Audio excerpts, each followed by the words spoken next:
Coming up on ciLiving, CU Ballet is here with a preview performance from their upcoming production of Cinderella. I will be trying out what it's like to be a Kirby at Mike's Grill in the village of Tilton, and then later, Caitlin Higby is here to teach you how to bedazzle anything and everything. Thank you for tuning in and welcome to ciLiving.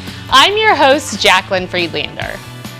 Well, if you have ever wondered what causes the colors at sunrise and sunset, then you are not alone. Today's Ask Your Meteorologist question was submitted by my niece, Casey, and I'm joined by meteorologist Adam Sherwinski. Thank you for being here. Yes, I know you've been kind of asking this question for a while, and I was like, well, we'll get to it. And we did some lab coat legends, and so now we're doing it finally to talk about these sunsets and sunrises. I will admit, this is a lot more light physics and, kind of optical stuff than it is really meteorology, but meteorology can play a role and does play a role sometimes too. So yeah, and Casey's pretty interested in the weather. Does she want to be a meteorologist? She's not 100% sure. She's a gymnast. She, I know, has aspirations on TV, but she is very interested in meteorology. She said math and science she's really good at, so she wants to know about sunrise and sunset colors. How old is Casey? Is she at the age where it's like she's kind of have a great idea what she wants to be, or is she like, one day I want to be this, and the next day I want to be this? Because that was me as a kid too. I was like, I want to be a veterinarian. I want to be a zookeeper. No, I want to be a firefighter. No, I want to be on TV. No, actually I want to be a teacher. So I don't know what age she was talking about, so. Well, so her birthday is tomorrow. Oh. Happy almost birthday, Casey. And she is going to be, let's see, I want to say. I put you on the spot. I know, I'm going to say 11, and I might get a phone call from my sister tonight. We'll see. But that's the age when they start to kind of figure out this is more closer to what I want to do, not when they're like 5 and 6, and it's like everything under the sun. Exactly. So, but yeah, speaking everything under the sun, hey, I tried to get a nice segue in there. Let's talk about those sunrise and sunsets. So perfect. Really, let's take a look there. You can see that we have a nice, beautiful sun right there. That's what it looks like in the middle of the day, all yellowish to white color there. But as it sets, that's when we start to see those colors, right? And it all has to do with wavelengths, right? So here we go. Sunset versus noon. You got the sunlight at its furthest away to travel to a certain point, and the farther it is, the more you see more of that red color. That's why sunsets have a different color there. Notice as the distance increases, most of the light left unscattered is red and orange. You're thinking light scatters. Wait a minute, I thought it was a beam. Blue and violet light have short wavelengths. So the higher up, it doesn't scatter as much, and they're most likely to be scattered by the air particles. So you don't really see the blue light that comes out of there, but you'll see a little bit more of the yellow typically when you look at the sun. I mean, if you've drawn a picture before of the sun, it's usually yellow when it's high up in the sky, and then it goes a little bit more orange, and then it gets a little more red before it sets. Right. As somebody who sees the sunrise just about every single morning here at work, I can tell you it goes from one color to the other really quickly here.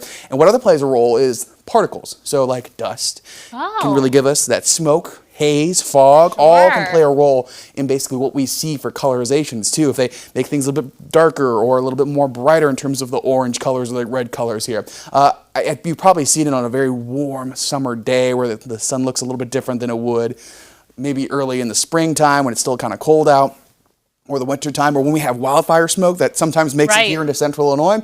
It looks way different. The sun in general looks way different. Orangey, like hazy, and then makes for beautiful sunsets too and sunrises. But you're probably thinking, well, what's the difference between a sunset and a sunrise? It's the same thing, but the inverse here in terms of the optics. Obviously, time is a different story. But yeah, so when high up in the sky, you get that white light, you get that yellow. When it's a bit lower, it gets that orange color. And all has to do with what lengths can those rays make it to your eyes to get those colors here. And again, the longer rays are not going to be quite as scattered as we go later on in the day. So there's a little bit more of a demonstration. Sun is setting, goes from orange to red. And it's getting purpley and pink. So there you go. Okay. And I feel like maybe depending on the time of year and things like that probably plays a role. Moisture, a little bit of everything. And I will say, some of the prettiest sunsets I see, it is pretty to have one that's with a clear sky.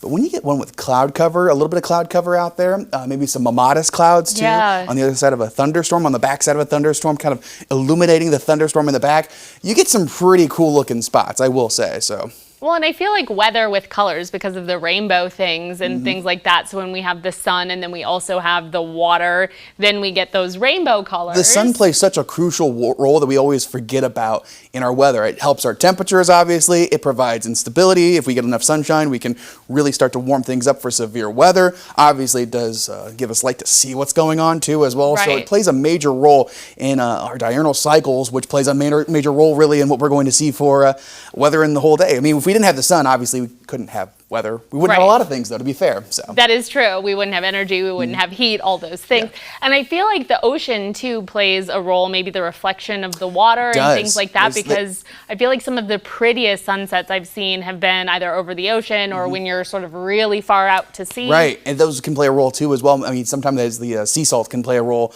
in what you see kind of with the fragments and the refraction there, and sometimes a little bit of the smog and the haze, too. So pretty cool stuff.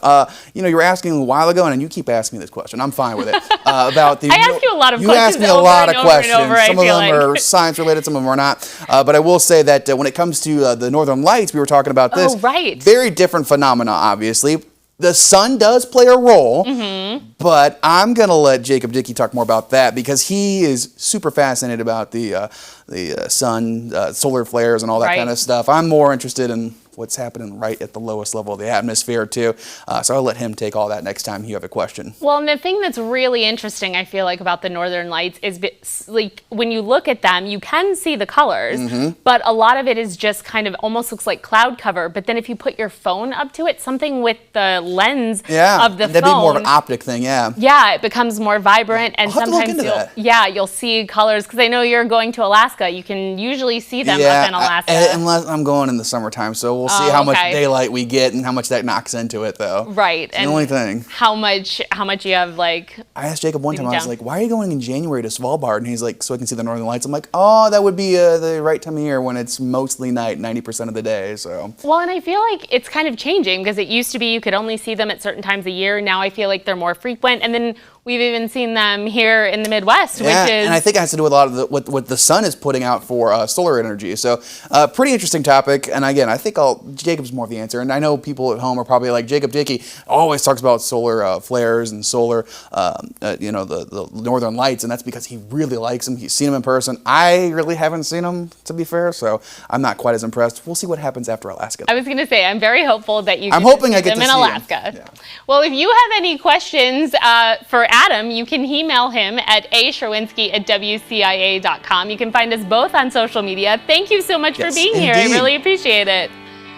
Still ahead, Champaign Public Library is here with some May book recommendations and a big event that's coming up May 3rd. And Tommy Bickham has some information for you about an upcoming plant sale. ciLiving will continue in just a few minutes.